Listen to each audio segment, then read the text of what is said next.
Everyone, welcome back to my channel. আমার 50 day আসেলের আজকে হলো ডে 35। আজকে আমি তোমাদের সাথে শেয়ার করব ড্রাগন চিকেন রেসিপি। তার জন্য প্রথমে চিকেনের ব্রেস্ট পিসগুলোকে নিয়ে এইভাবে সরু সরু লম্বা করে কেটে নেবে। তারপর একে একে দিয়ে দেবে লেবুর রস, গোলমরিচ গুঁড়ো, টমেটো সস, আদা রসুন কাঁচা লঙ্কা বাটা, সোয়া সস, পরিমাণ মতো নুন, অল্প ফুড কালার দিয়ে দেবে, এটা পুরো অপশনাল। আর দিয়ে দেবে একটা ডিম, আর সব শেষে দিয়ে দেবে কর্নফ্লাওয়ার দিয়ে খুব ভালো করে ম্যারিনেট করে আধ ঘন্টা ফ্রিজে রেখে দেবে। তোমরা চাইলে আরও বেশিক্ষণ রাখতে পারো, যত বেশি রাখবে চিকেনটা তত বেশি সুন্দর হবে, টেস্টি হবে। তারপর একটা সসের মিক্সচার প্রিপেয়ার করে নেবে। ওতে দেবে টমেটো সস, সোয়া সস, 1 চামচ কাশ্মীরি লঙ্কা গুঁড়ো, পরিমাণ মতো নুন, রেড চিলি সস আর চিনি।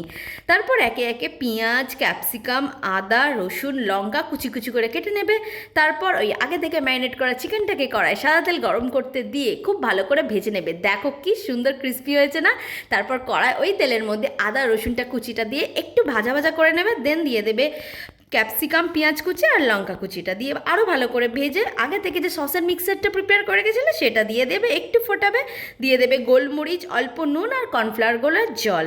তারপর আগে থেকে যে চিকেনটা ভেজে রেখেছিলো সেটা দিয়ে একটু নাড়িয়ে ব্যাস, তাহলে তো রেডি হয়ে যাবে আমাদের টেস্টি টেস্টি ড্রাগন চিকেন।